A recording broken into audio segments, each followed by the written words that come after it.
Masalah dan pergumulan membuat manusia itu letih, lemah, lesu gitu ya. Karena pekerjaan orang capek hari ini, saudara. Tapi kalau capek karena kondisi tubuh kita, gampang, saudara. Kita istirahat sebentar, besok pagi bangun udah segar lagi. Makanya kalau saudara capek, tidur. Gitu ya. Kadang-kadang orang merasa, wah saya masih kuat, saya masih ini, nggak tidur. Ya makin capek, saudara. Tubuh kita ini luar biasa sebenarnya. Jadi kita dibuat alarm, ayo istirahat, makanya capek. Kalau saudara mengabaikan itu, repot, saudara. Jadi kalau suatu saat saudara capek, kan gitu, kalau saudara nyetir di tol, kenapa ngantuk, saudara? Capek itu. Berhenti sebentar lah, istirahat 5-10 menit, seger lagi gitu ya. Nah persoalannya, hidup kita karena tidak hanya capek karena secara fisik, saudara. Saya udah katakan tadi kalau capek fisik, tidur, besok pagi segar, saudara. Tapi Anda walaupun udah tidur 12 jam, kalau itu berbicara psikis kita, roh kita, bukan itu jawabannya. Makanya saya heran, orang 12 jam tidur aja kok bisa gitu ya, nggak pusing-pusing. Nah masalahnya, pergumulan justru lebih sering membuat kita capek. Capek bukan karena fisik kita, tapi jiwa kita. Orang berpikir begini, saya mau jalan-jalan supaya ada pemulihan. Bagus juga, saudara. Kalau ada waktu, tinggalkan sejenak pekerjaan, pergilah kemana. Bersantailah. Tapi ingat, saudara, mungkin fisik dan jiwa itu bisa teratasi. Kalau saudara pergi ke psikiater, kadang-kadang kan begitu. Jalan-jalan dong, Pak. Punya duit kan, gitu kan. Memang jiwa kita bisa teratasi, saudara. Tetapi roh kita tidak bisa diatasi dengan jalan-jalan. Mau jalan ke Hongkong kek? Mau jalan ke mana kek? Nggak bisa, saudara. Itu sebabnya. Mari kita baca Matius pasal 11. Kenapa Tuhan menyuruhkan ini? Karena nggak bisa, saudara.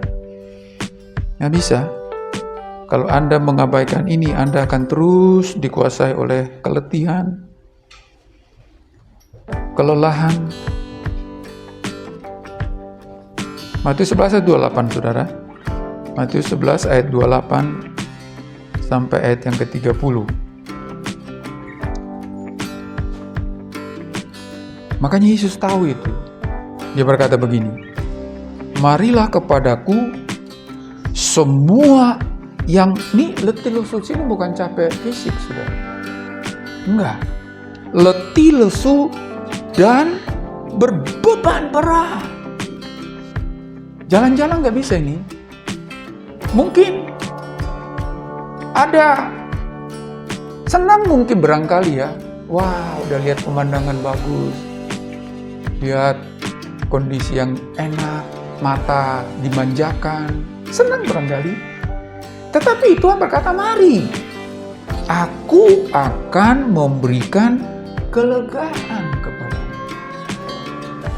Pikul aku yang kupasang dan belajarlah padaku, karena aku lemah lembut dan rendah hati, dan jiwamu akan mendapat ketenangan. Sebab kuk yang kupasang itu enak, dan bebanku pun ringan. Jadi kalau jalan-jalan bisa mengatasi keletihan jiwa dan roh kita, Yesus nggak perlu mengamarkan ini, saudara. Tetapi dia tahu persis bahwa apapun yang dilakukan oleh manusia itu, kalau dia tidak berperanan penting dalam hidupnya, kalau dia tidak berkarya dalam hidupnya, dia akan terus dibebani oleh pergumulan itu, saudara. Oleh karena itu, Bapak Ibu, mari pikirkan bahwa tidak ada persoalan yang tidak ada jalan keluarnya. Tidak ada persoalan yang tidak ada jawabannya. Tetapi seringkali kita mutar aja, saudara. Kok nggak ketemu? Udah ke gereja masih sumpek.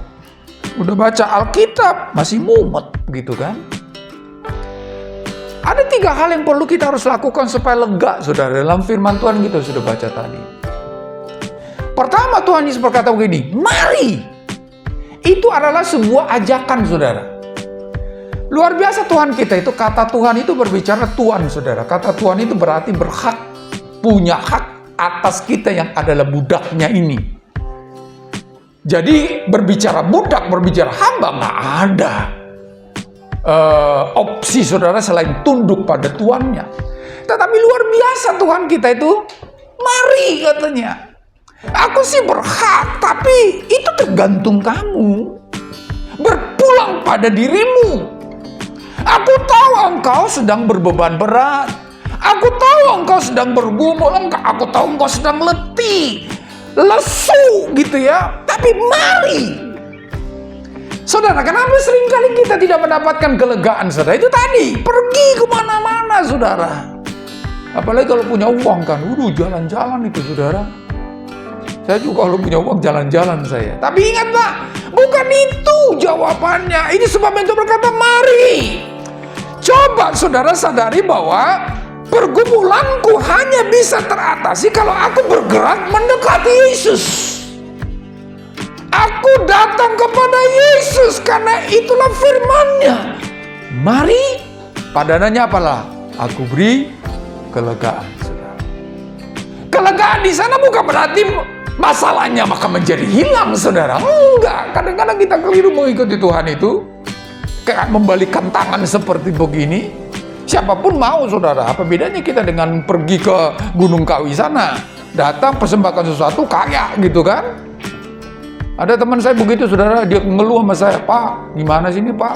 Saya sudah taat kasih perpuluhan loh. Semakin susah tuh pekerjaan saya katanya. Itu mah judi, saya bilang. Kadang-kadang kan kita begitu. Mari, pujilah aku gitu kak. Bukankah aku nanti akan membuka tingkap-tingkap di langit? Enak juga nih ya. Lalu kasih perpuluhan. Kasih 50.000 dapat 2 juta. Itu mah judi Bapak Ibu. Judi itu. Tetapi kata mari di sana, sekalipun pergumulannya masih ada, nanti kita akan lihat saudara, bebannya masih ada, persoalannya masih terus mengebit, tapi kita punya kelegaan. Ada sesuatu kenikmatan hidup, tapi seringkali kita mengatasi sendiri. Kita coba pergi ke satu tempat, coba mengupayakan ini dan itu, tapi lupa dasarnya, prinsipnya. Sejauh Anda tidak menyerahkan semua beban itu kepada Tuhan, Anda tidak akan mungkin bisa mendapatkan kelegaan, saudara. Makanya Tuhan berkata, mari, berpulang ke kita. Saudara pernah melewati satu pintu otomatis, saudara? Biasanya itu di mall, di hotel gitu ya. Nggak ada grendelnya, saudara. Pernah itu? Ya sering ya, sekarang itu begitu. Nggak ada grendel, saudara. Tetapi saudara akan bisa lewat kalau saudara melangkah mendekati pintu. Ketika jarak tertentu sesuai dengan hukum yang ditetapkan di otomatis pintu, maka dengan sendirinya pintu akan terbuka, saudara. Tetapi walaupun Anda tahu itu bahwa pintu itu otomatis, tapi Anda tetap berdiri di tempat Anda dan tidak bergerak mendekati pintu, pintu tidak akan pernah terbuka, saudara.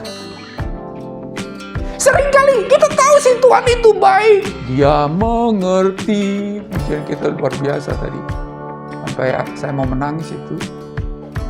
Dia peduli persoalan yang sedang terjadi.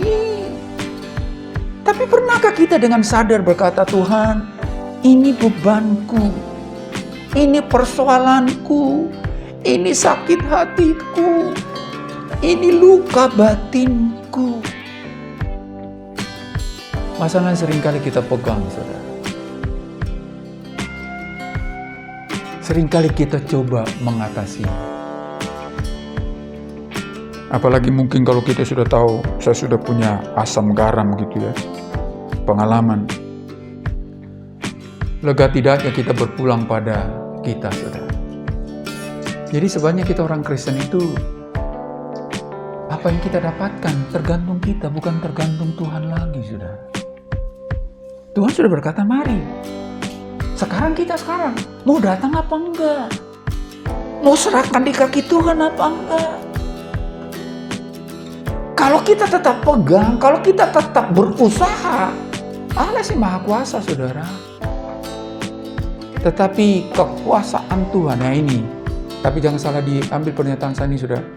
Kekuasaan Tuhan terjadi atau tidak dalam hidup kita tergantung kita, saudara.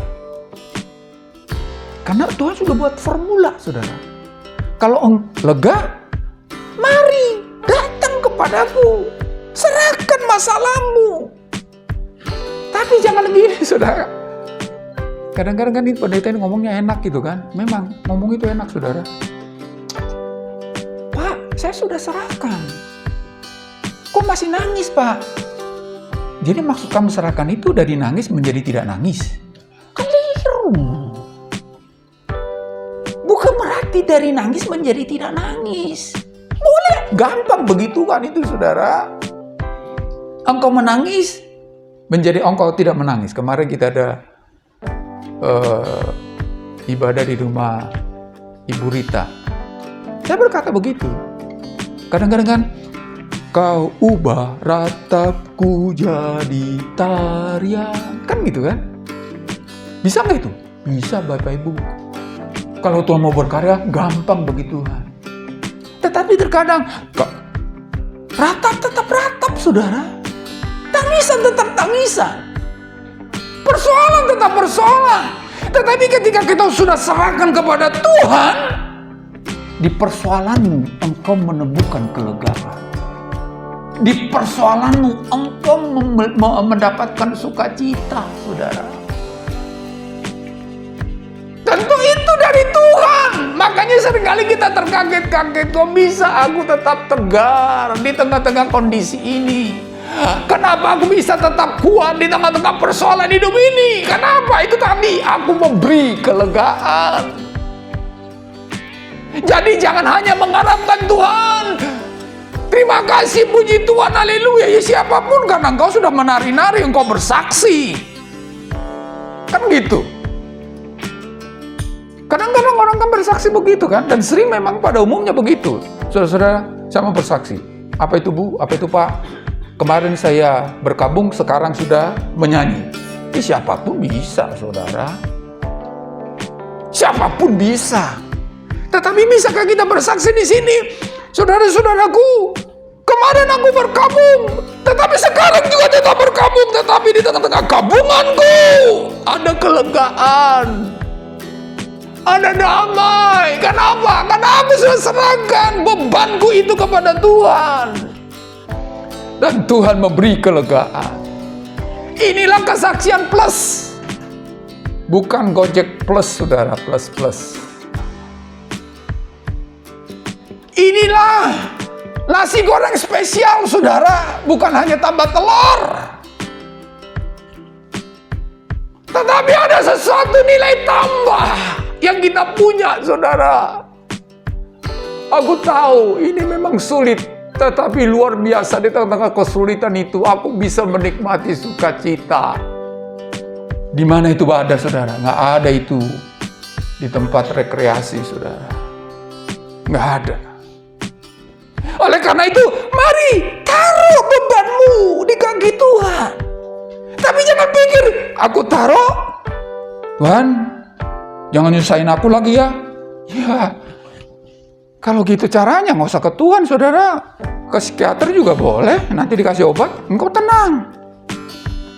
Tapi pernahkah engkau bisa tenang tanpa obat? Bisa, saudara. Bisa. Oleh karena itu, berpulang ke kita sekarang. Saya tidak tahu pergumulan Anda hari ini. Apa itu? Tuhan berkata, mari. Melangkahlah. Jangan tetap di tempat engkau berdiri. Mencoba menggenggam pergumulanmu dengan suatu pemikiran, aku bisa atasi ini. Kalau engkau bisa atasi, Tuhan tidak akan pernah memanggil berkata, mari. Karena Tuhan tahu engkau nggak bisa, nggak sanggup apapun yang engkau punya. Makanya dia tawarkan, mari anakku. Hai semua yang letih lesu dan berbeban berat. Kalau itu yang kau lakukan, aku bukan kamu. Memberikan kelegaan, saudara. Jadi kelegaan itu dari Tuhan. Bukan dari uang kita, bukan dari rekreasi. Rekreasi itu penting, saudara. Perlu. Sekali-sekali rekreasi lah. Jangan cuman pekerjaan yang dipikirkan. Stres, saudara. Tapi ingatlah, engkau lega menikmati kelegaan yang hakiki. Hanya Tuhan yang bisa. Ya kan, kelegaan dunia ini kan kadang-kadang semu kan. Ya memang kalau kita banyak duit, saudara, waduh bisa. Waduh, dengan fasilitas yang kita punya, fisik semakin segar gitu kan, semakin bugar gitu kan. Pergilah ke fitness, saudara, bugarkan badan kita, saudara. Tapi di situ, hanya di situ, saudara. Karena kita ini bukan sekedar fisik. Tetapi Tuhan berkata, aku beri kelegaan. Saya tidak tahu apa yang menjadi pergumulan Anda. Tetapi kalau Anda dengan seikhlasnya, arti seikhlasnya itu tidak ada pemikiran macam-macam, saudara. Kalau Anda ikhlas memberi sesuatu, nggak macam-macam kan? Beda dengan memberi sesuatu, ada udang di balik rempeyeknya, saudara. Itu pasti, waduh, kok begini, kok begitu? Kok nggak ada di foto kan gitu kan? Kameranya mana? Tetapi kalau kita ikhlas, apapun nanti tindakan Tuhan, nggak menjadi masalah buat saya. Yang saya tahu Tuhan janji, lega. Artinya sekalipun masih ada pergumulan itu, aku bisa tetap menikmati hidup ini. Aku bisa tetap bisa senyum. Susah kan? Sedang stres senyum? Susah, saudara. Sedang stres bisa berkata shalom bukan basa-basi. Itu yang dialami oleh Paulus kan? Bersukacitalah senantiasa katanya. Oh di sini Kati, di warta kita sekarang ya, nggak tahu atau yang kemarin. Sudah tahu di mana itu ditulis, saudara? Orang-orang di Filipi, sementara dia ada di penjara. Bukan basa-basi, saudara. Antara hidup dan mati itu Paulus. Lalu Paulus berkata, bersukacitalah senantiasa. Dia dalam hidup, antara hidup dan mati, saudara. Berarti lega sekalipun ancaman mati. Kenapa? Karena dia serahkan bebannya kepada Tuhan, saudara. Jadi, kalau engkau mau lega, ya nggak tahu ya, apakah Tuhan akan membalikkan itu keadaan? Bagi dia gampang, saudara. Dulunya engkau menangis, sekarang tertawa, menari-nari, bisa. Bukan berarti nggak bisa, bisa. Tetapi menjadi persoalan, saudara. Kenapa seringkali senyum kita sudah hilang dari hidup kita? Kenapa? Karena kita anggap pertolongan Tuhan harus seperti yang aku bayangkan. Makanya seringkali senyum nggak pernah mampir lagi dari mulut kita, saudara. Cembetut aja, karena persoalannya masih ada, itu masalahnya. Anak-anak masih kurang ajar, gitu kan? Suami masih nggak tahu jelas juntrungnya di mana. Padahal udah doa dan doa. Istri rewelnya minta ampun semakin menjadi-jadi, gitu kan? Padahal udah didoain. Tetapi ingatlah, saudara, kalau engkau ikhlas menaruh itu di kaki Tuhan, pergumulanmu apapun itu, apapun tindakan Allah, Tuhan hanya berjanji memberi kelegaan. Dia tidak berjanji, aku akan pulangkan suamimu dalam waktu dekat. Nah, dia nggak janji itu. Aku akan mengatupkan mulut istrimu yang cerewet itu. Enggak, dia nggak janji itu. Aku beri kelegaan. Apapun masalahmu, Bapak Ibu, kalau engkau ikhlas menaruhnya di kaki Tuhan, Tuhan bisa kita tuntut, saudara. Engkau berkata memberi kelegaan. Mana leganya Tuhan? Tapi engkau nggak bisa tuntut. Engkau berjanji, engkau akan berkarya. Mana suamiku Tuhan? Semakin nggak pulang-pulang. Tuhan nggak janji kok akan memulangkan suamimu. Enggak janji, aku beri kelegaan.